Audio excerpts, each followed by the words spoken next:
untuk mengatasi itu racun. Saya pesankan gitu.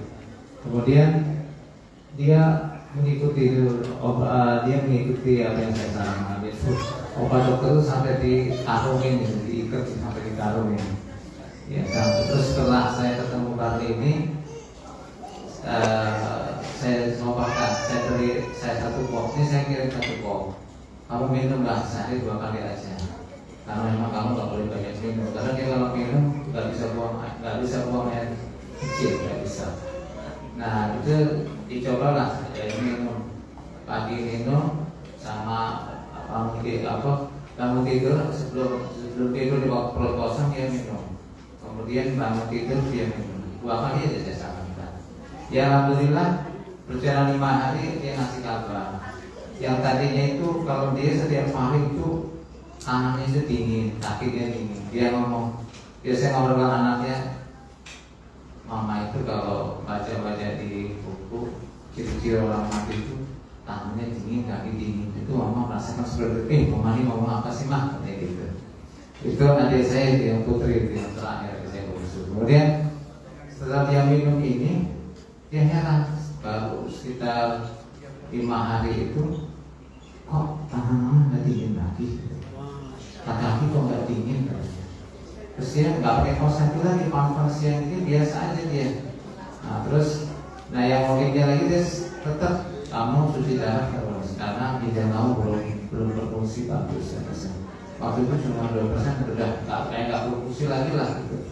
Kemudian setelah 5 hari dilanjut sama dia, terus dia periksa ke dokter. Obatnya dari ini sudah dok, gitu. Lalu masukin semua itu.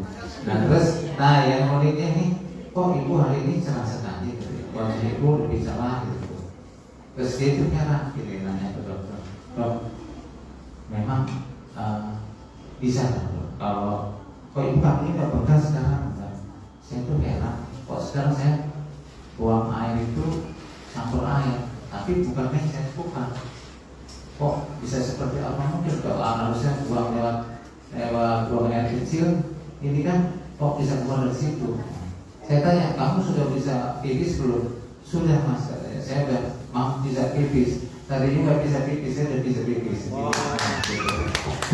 Gitu ya.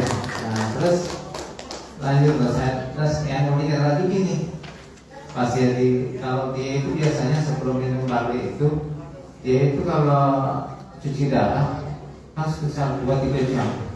Itu kalau sudah berjalan waktu sekitar sekian jam itu 1-2 jam, udah sus nggak kuat saya udah berhenti, pusing malah saya sakit sekali, saya kayak mau pingsan kan.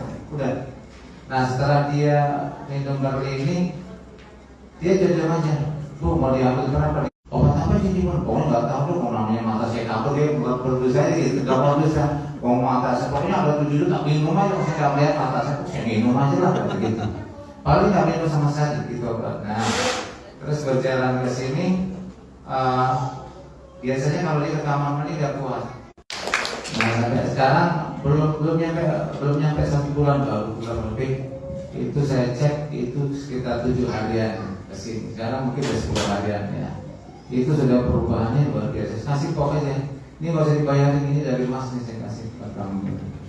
Terus saya punya saudara sepupu lagi. Ini di Lampung ya, Sumatera. Saya di Sumatera ya. Kemudian yang satunya ini kena diabetes, udah tinggi juga, dia 300 lebih. Dia pusing, tadinya kerja kalau pasar sudah nggak mampu, dia setelah kuat saya udah punya semangat hidup. Nah persis coba kamu minum ini ya. Setelah diminum barley itu, setelah kurang lebihnya 5 hari, saya tanya gimana mas, kepala saya udah nggak pusing lagi gitu. Kaki saya sudah nggak cendut-cendut lagi, udah enggak gitu. Terus sekarang saya udah bisa bantu suami dagang lagi, saya udah bisa gitu. Itu sebelum saya seperti itu. Nah jadi kalau menurut saya ya, kalau untuk di barley ini nggak usah bantu lah gitu. Karena saya sudah buktikan sendiri. Kemudian saya buktikan ke adik saya dulu sampai 1 bulan, adik saya baru kurang lebih ya 10-an hari ya. Dan ini masih saya udah nanti kalau lama habis kasih tahu sama mas, nanti mas kirim lagi gitu. Dan saya kira itu ya. Jadi ya tadi itu kata Pak Fadli memang bahwa Bali itu kan kalau kita baca ya di zaman Rasul itu namanya talwin, memang menenangkan.